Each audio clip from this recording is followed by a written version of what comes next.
me show you a little picture to start off our conversation today. So here we go. Most of you guys have probably heard this, but I wanted to show you. This is a picture of a knee. And so what it says for those of you guys that are listening and not watching the actual StreamYard, it says for every 1 pound lost, it removes 4 pounds of pressure off of your knees. Now let's talk about this really quick. How many of you guys have ever made the statement, I have bad knees? Right. Might be a little bit of validity to that. I'll give you an example. I had my right knee fully reconstructed, ACL, the whole 9 yards. Now I have a 2 bone spurs, a cyst, a little bit of torn cartilage in there. I call that a less than optimal knee, but I still don't have bad knees. I still do what I want to do, when I want to do, how I want to do it, run, jump, hike, squat, do all the things because of this key statement right here. I control my weight so that there's not added pressure on my knee. If I weighed an extra 10, 20, 30, 40, 50 pounds, this knee, I would have an issue. But it wouldn't be because I had a bad knee, because I am not overweight and I can do everything I want to do with a knee that is suboptimal. It's a 50-year-old knee who's had a lot of trauma through years of sports, years of contact sports, and all kinds of things like that. But because my weight is under control, my knee is not problematic. But if I weighed even 10 pounds heavier than I do now, my knee could become an issue. But it wouldn't be my knee's fault, would it? It'd be my weight's fault. So I don't have a knee problem. I'd have a weight problem. So when people come in and they're like, oh my gosh, I've got a knee problems, I've got back problems, I've got hip problems, I've got feet problems, outside of a degenerative issue or an injury, it's usually predicated on your weight. I think 90% of the time. I'll even give 10% to the anomalies. But 90% of the time, bad back, bad knees, bad hips, bad blank, bad blank, bad blank. Insert, well, how much extra weight are we holding? And this is like I wanted to show you this diagram because this is a picture of an actual knee. And this is the importance of 1 pound. I don't even have anything on my desk that weighs 1 pound. Like 1 pound is not very much. So here's a stack of books. I would say this is probably 3 pounds. Right? So this would be, let's do some quick math here, Jay. Let's say this is around a pound. Like 3 overweight minds is a pound. So if I lost that, it's going to take 4 pounds of pressure. It's going to take a stack this big of these off of my body and off of my knee. Like that's the importance and the value of being healthy and being fit and having good mobility. So we talk about weight loss all the time. We give, analogies on, intermittent fasting. We talk about, having, the right tools and too much, too often, wrong combination. These foods are going to be better for you. Increase your protein, more mobility, more sleep, more all of those things. But this is the reason, right? Other than looking cute in the summer dresses and the tanky tops and stuff this year, this is the real reason. This is the reason that we're trying to get you to get that extra weight off. So do some simple math. If you have 10 extra pounds, just 10 only, and every 1 pound is worth 4 pounds of pressure. 10 extra pounds is worth how many pounds of extra pressure? 40. 40 pounds of extra pressure. Now let's do some crazy math. Right? What if you're 50 pounds overweight? Right? 200 pounds of extra pressure. That's crazy. That's why your knees hurt. That's why your hips hurt. That's why your back hurts. That's why your shoulders hurt. Right? That's why you get tired. That's why you get so sore. That's why you have trouble riding the bike, doing the hike, taking the stairs. Like it's the little things. 1 pound, 4 pounds of pressure. Just wanted you to see that. I don't want to overly harp on that.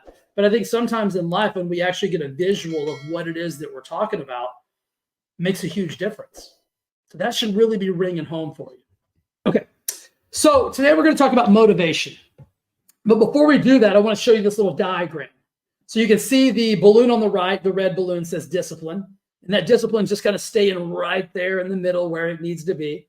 And you'll notice the motivation comes up, gets to the top, and then the flame goes out and it drops all the way back to the bottom. That's really how motivation works in our life. Like, this is why I'm always talking about discipline being the driving force for how we win, how we get the results that we want to get, predicated on discipline. Motivation is amazing, right? Sometimes you can see on the left-hand side, it's going to shoot up. You're going to get super juiced, but then it's always that flame's going to burn out because it's a non-sustainable like metric, if you will, non-sustainable force that you're trying to use to get to an outcome. So let's dive into motivation. What is motivation, and do we really need it? So that's really the key question. So we're going to define what it is, the different types of motivation, and we're going to come to a conclusion at the end of, do we need motivation? If we do, if we don't, how we're going to use it, how we allow motivation to be a driving force in our life, how we use it as a tool and not as a necessity. So motivation basically refers to the driving force behind your actions, your desires, and your behaviors.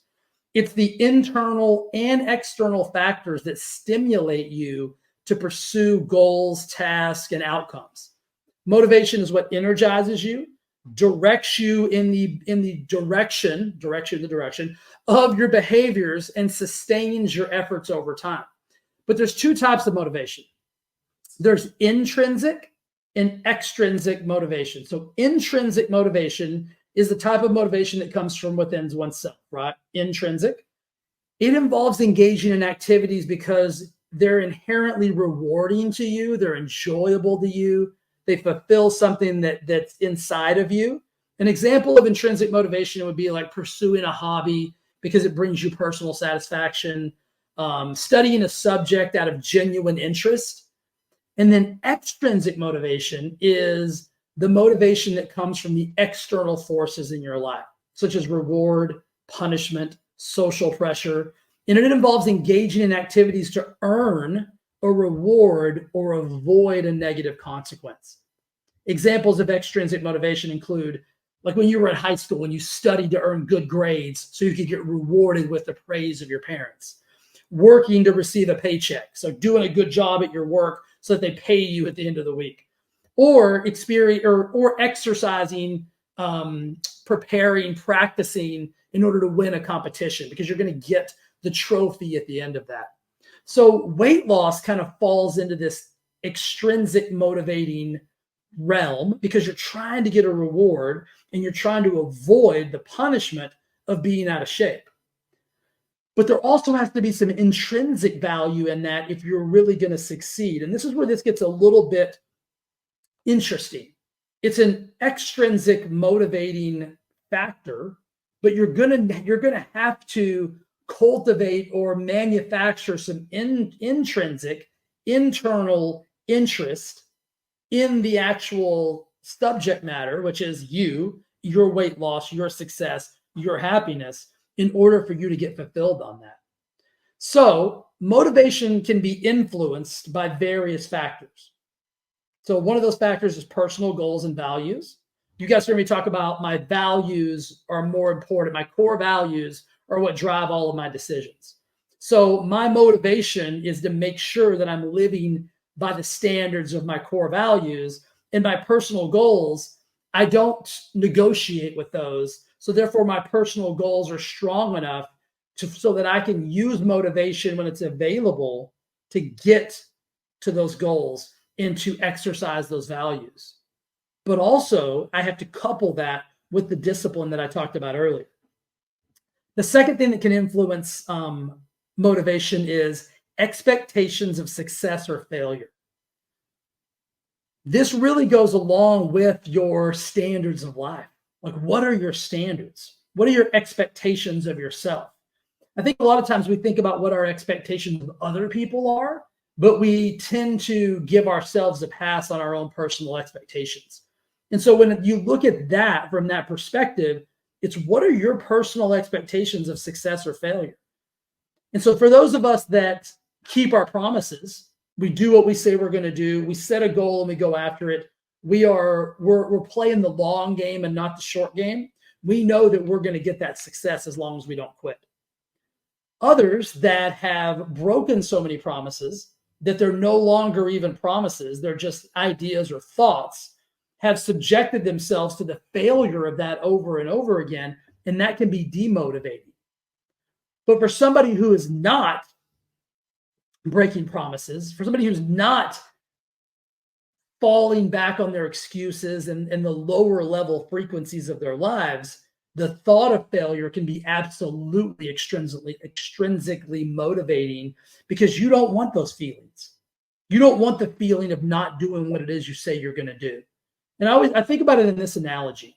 If I tell somebody that I love that I'm going to do something, I make them a promise, and then I don't fulfill that promise, man, that hits me hard, because my word is very important to me.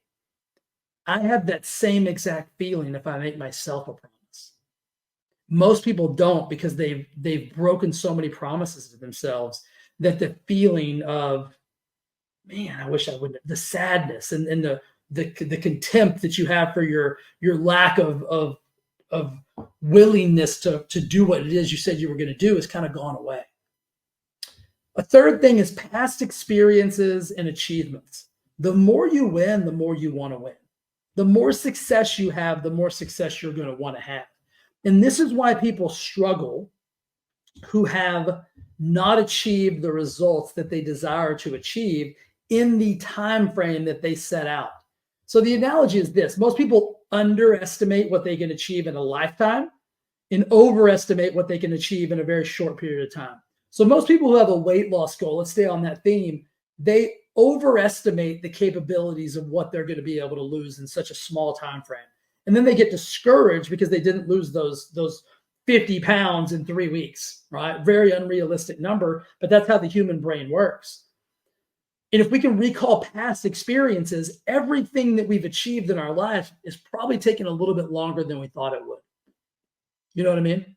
Like, all the great things you have taken a little bit longer to achieve than we really originally thought they would. And so if you can start to recall past experiences and achievements and what that looked like to get to those, that can be motivating, because you can show yourself a pattern of time necessary to receive outcome. The other thing is going to be social norms, like cultural norms. Unfortunately, many of us are driven by screens, right? We're driven by the world of TikTok and Instagram and Facebook and social media. And that can be very demotivating, because if you look at that and you view that as reality, which that's what you're being programmed to believe. You're being programmed to believe that social media, the screens you watch, are reality. I want you guys to think about this for a second. Have you noticed how almost every video you see on social media almost seems staged? Like, even these radical things, you're like, oh my God, I can't believe that happened. Isn't it peculiar to you, the framing of the situation? Start to look at things differently from social media, and I think it'll really help you. It's like, oh my God, I can't believe that happened.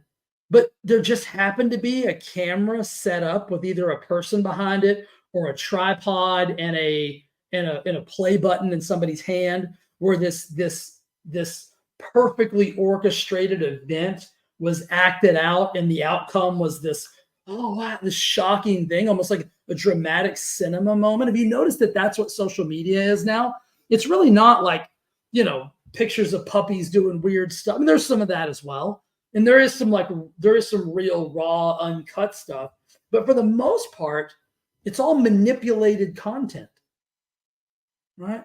Your life's not manipulated content. Your life is happening in real time.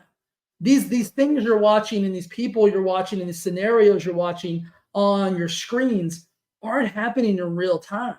They're orchestrated, edited events that are made to seem real time, so that you put yourself in that place, and then you start the comparison model of, well, my life doesn't look like that.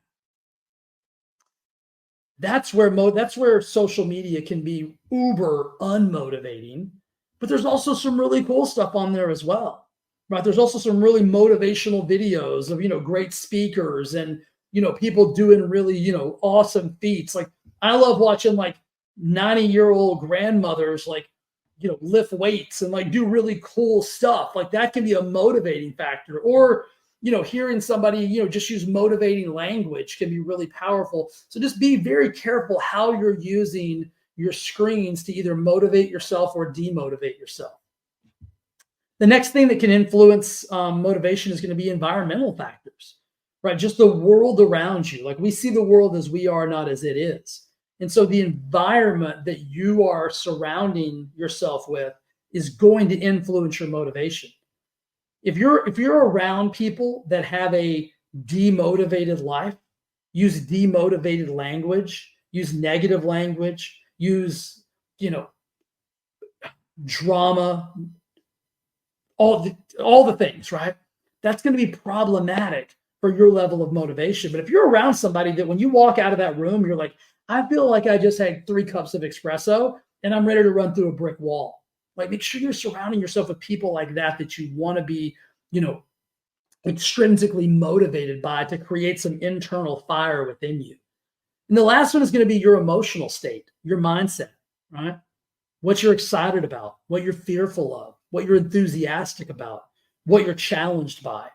And I believe that your mindset, as we all talk about this ad nauseum, is the most important thing on your journey to wellness, weight loss, success, health, wealth, happiness. It's going to be predicated on your emotional state. And we have been programmed to believe that normal behaviors are now emotional problems. Think about that. We've been programmed to now believe in the world that we live in, 2024, that normal emotional feelings are problems and that we need to have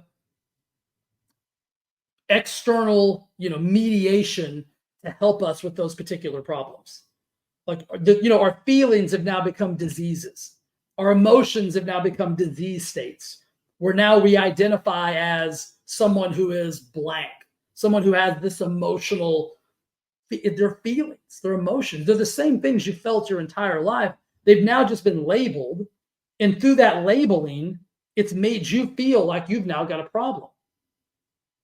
So I want to be very clear on this to you guys. Being sad is normal. Being happy is normal. Being upset is normal. Being elated is normal. Being a little bit down is normal. Being way up is normal. Like there are fluctuations in your emotional state predicated on the quality of your mindset. And the quality of your mindset is predicated on the environment that you've created for yourself. And so if you're experiencing emotions and feelings and thoughts that are not in alignment with how you want to feel, and you allow yourself to be labeled as somebody who has a problem, a disease, something that needs a medicative outcome, you're going to struggle because you don't have the awareness to understand that these are just normal feelings. Losing weight is a challenge, right? We're supposed to be challenged in life. Like I think we've gotten to a place in the world that we live in today where challenges are just booky and bad, and all the millennial words that you want to throw on top of them, like they're bad. It's bad to be challenged. It's bad to be stressed. It's bad to be, feel adversity. It's bad to feel a little bit overwhelmed. I tell Marissa all the time, there's no better Jay than a pissed off Jay. And I don't mean pissed off in an angry fashion, but there's no better me than when I feel like I'm being challenged, when I feel like I'm being like, you're trying to overwhelm me. Like no better me than when I'm a little bit stressed out, because I understand that those aren't problems. Those are cues. Those are emotional, mental, psychological cues that I need to get straight, that I need to get this thing in alignment with what it is that I want to be, who it is that I want to be. So there's no better me than when those situations get presented to me, because I'm going to turn every one of those into an opportunity. And you can too. But if you start to label yourself as somebody who has those problems, those aren't problems. Those are gifts. Like stress creates power. Stress creates strength. How do you think you get stronger? You stress your muscle. How do you think you get faster if you're a runner? You stress your muscle. You stress your cardiovascular system. How do you think you get smarter? You stress your neurological system and you build new neural pathways and you get faster and sharper and smarter. The stress is not a bad thing. We've labeled stress as this like disease state now. Did I get a little bit off tangent? You bet I did, because I get passionate about this crap, because I don't want you to be labeling yourself as something that is going to bring you no value, but it is associated with your motivation. Because if you're allowing a little bit of stress to demotivate you as opposed to get you fired up, like stress gets me fired up. Stress is a motivator to me, not a demotivator. So it's all about your perception of how you think about things. So let's talk about why we lose motivation. Why do we lose motivation? And more importantly, how do we get it back? So understanding motivation is essential for achieving your personal and professional goals, your life. It plays a crucial role in determining your persistence, your effort level, your overall give a crap, your performance in the pursuit of desired outcomes. I never say, screw it, F it. It's not worth it. If I'm involved, it's worth it. Hear me, let me say that again. If I'm involved, it's worth it. Whatever that is. If I want to lose 5 pounds, it's worth it. If I want to make more money, it's worth it. Whatever I want to do, if I'm involved, if you're involved, it's got to be worth it. So I never say, screw it, F it. It's not worth it. Are you kidding me? The thought that you think something that you're involved in is not worth it, that should be mind-blowing to you. Right? That's how you lose motivation. And that's just a belief system. So we can lose motivation in a lot of ways. Most of you guys lose motivation by such simple ways. You get burned out. I've never been burned out. Never. Why? Because I don't believe it. I don't believe it. I've never been overtrained. Like this in the fitness world, it's like, oh, you're overtrained. And no, I'm under recovery. This body is meant to train. We see it all the time. We see people do incredible feats, right? I watched a guy when I was in high school. I still think about this. I didn't know him. I don't think I was in high school yet. Maybe like elementary, maybe even just little kid stuff. There was a guy named Terry Fox, and he ran across America with one leg. He had I can't remember the disease state that he had or why he lost his leg, but he lost his leg and he ran across America with a prosthetic thing. And they did a documentary on him, and it was fascinating. Fascinating. I think about that dude today. They didn't have the prosthetics that they have today. This was like in the 80s. Dude ran across America. Terry Fox, remember like it was yesterday. And I can't get my butt outside. I can't go to the gym. I got 2 feet. Terry would die for these 2 feet. So I don't get burned out. I don't get overwhelmed. Another reason is losing or not developing clear reasons why you're doing what you're doing. Like I've given you a couple today. I showed you the picture of that knee. If you're 50 pounds overweight, here's my promise. My promise is this. You will lose mobility at some point. You will be that person in the airport, in the wheelchair, who can't walk to the gate. You will be. You'll be that person who can't play with their grandkids.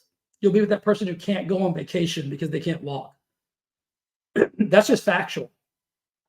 You got to get clear about what it is you want your life to look like. Like I'm very clear on what I want my life to look like. I will not have mobility issues when I'm 60, 70, 80, 90 years old. I'm going to work to make sure that those things don't occur. We lose motivation because we get overwhelmed. It's kind of what I talked about earlier. We get overwhelmed because we look at stress, we look at challenges, we look at things that aren't easy as problems instead of opportunities. And we allow ourselves to get exacerbated mentally. Your body's capable. You get exacerbated mentally and you don't do the things you need to do. And then a setback. A setback will just destroy motivation. It's like I think about it from this perspective. I didn't get what I wanted, so I'm going to take my ball and go home. That's what a setback is.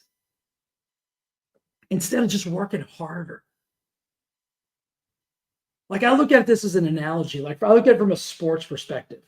If I ever in my life growing up saw somebody who I thought was better than me, I didn't withdraw and like take my ball and go home. Like I wanted to get as close to that person as humanly possible because I was going to learn everything I could. And I was going to get better than them by watching them and then outperforming them. Right? But not being good enough in a certain setting or failing or not doing, it's always predicated on our lack of effort. I wasn't as good as that person because my effort wasn't what it needed to be. So I had two choices. I could keep giving the same amount of effort and boo-hoo and not get what I wanted, or I could watch that effort and say, well, that my effort needs to increase. So start looking at setbacks as questions on how can I perform at a higher level. Now let's talk about 5 steps that are going to help you regain motivation, because motivation it's not permanent. As that balloon showed you earlier, it's going to go up and down. It's going to be high at some points. It's going to be really low at some points. How can you create it?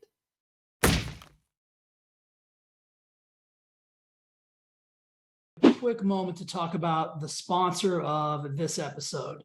It is very dear and near and close to my heart because it is Lori's company, Spa Star.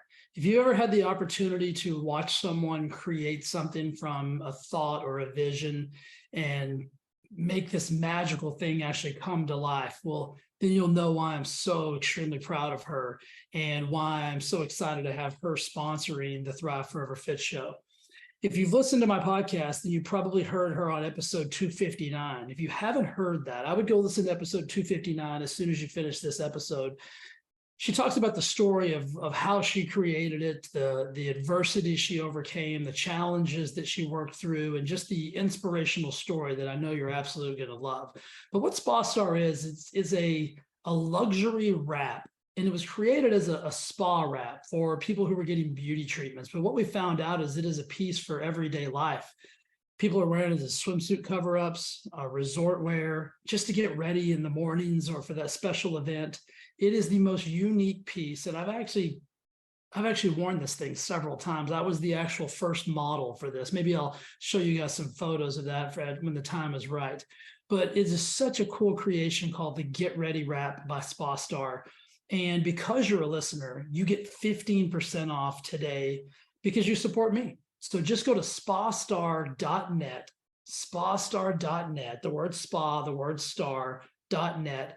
And at the checkout, enter Thrive15, THRIVE 15, and you're going to get 15% off of your Get Ready wrap. So many of my clients already have these and absolutely love them.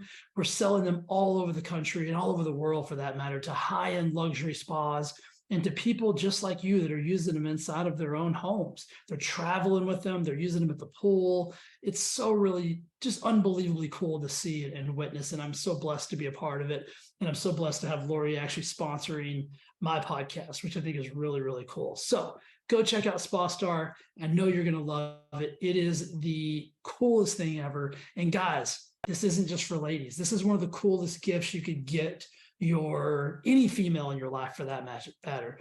If Lori hadn't have created it, I would buy them for her as a gift to show her my love and appreciation. So dudes, if you're listening and you need to get a gift for your significant other or some special person in your life, go to spastar.net, grab a Get Ready wrap. There's all kinds of colors. There's black, there's sage, there's a berry color, there's a gosh, I just went blank. There's a kind of a greeny, kind of avocado-y color. Really cool. You're definitely going to love these, I promise. So go to spastar.net, check it out, support Lori. And Lori, thank you for sponsoring the show. All right, let's get to the action.